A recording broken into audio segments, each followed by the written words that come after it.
মায়াপুরের নতুন মন্দির খুলে গেল দর্শনার্থীদের জন্য। নতুন মন্দিরে এন্ট্রি ফি বা কত, ভোগ প্রসাদ গ্রহণ করার জন্য কখন যেতে হবে, এই সমস্ত ইনফরমেশন জানতে এবং মায়াপুরের মনোরম দৃশ্য দেখতে পুরো ভিডিওটা দেখুন। Let's go. প্রথমেই আমরা নবদ্বীপ ঘাট থেকে লঞ্চের টিকিট কেটে ভুলবশত নৌকায় উঠে পড়ি। ওটা আগে যাবে ভেবে, বাট ওখানে গিয়ে দেখি আমরা একটা ব্লান্ডার করে ফেলেছি।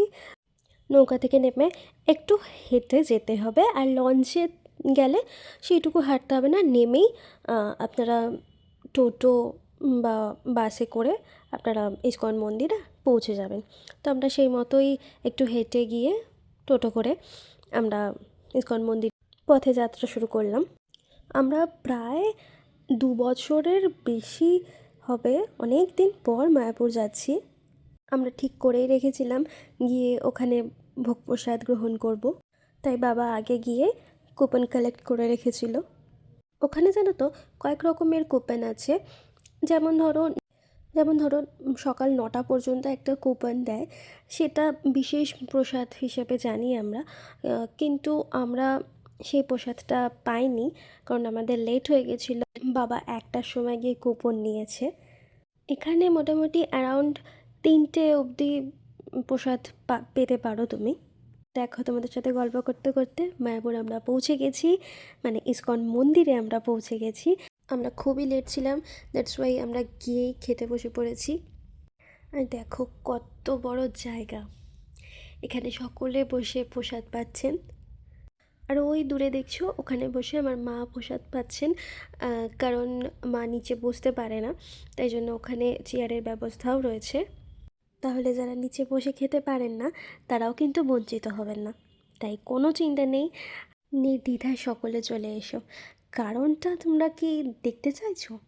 আচ্ছা, এবার দেখো কত সুন্দর ফুল ফুটে রয়েছে, এত সুন্দর মনোরম পরিবেশ। এই শীতকালে না একটা অন্যরকম সৌন্দর্য লাগে, কারণ এমনিই মায়াপুর সুন্দর, কিন্তু এই শীতকালে এত সুন্দর সুন্দর ফুল ফোটে আর এত সুন্দর করে ওনারা সাজান, দারুণ লাগে। তাই আমরা খাওয়া দাওয়ার পর কিছুটা ঘুরে আমরা কিছু ফটোশ্যুট করে আমরা আবার মন্দিরে যাওয়ার জন্য প্রস্তুতি নিলাম। মন্দিরের ভেতরে যেহেতু ক্যামেরা অ্যালাউ নয়, তাই জন্য তোমাদের দেখাতে পারলাম না রাধাকৃষ্ণের অপরূপ রূপ, এটা গিয়ে অনুভব করতে হবে।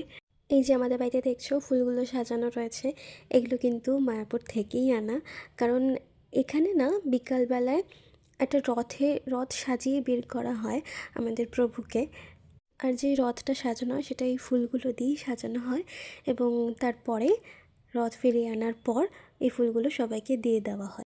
এবার তোমাদের প্রথমেই ভিডিওতে বলেছিলাম নতুন মন্দির খুলে গেছে, তো সেই সম্পর্কেই তোমাদের কিছু ইনফরমেশন দেব। আমরাও গিয়েই জানতে পারি যে নতুন মন্দির খুলে গেছে সকল দর্শনার্থীদের জন্য, কিন্তু আমরা নতুন মন্দিরে যেতে পারিনি কারণ আমাদের অনেকটা লেট হয়ে গেছিলো, বাড়ি ফিরতে হতো। নেক্সট টাইম ইচ্ছে আছে যাব। আর তোমাদের এন্ট্রি ফিটাও জানিয়ে দিই, জনপ্রতি 50 টাকা করে।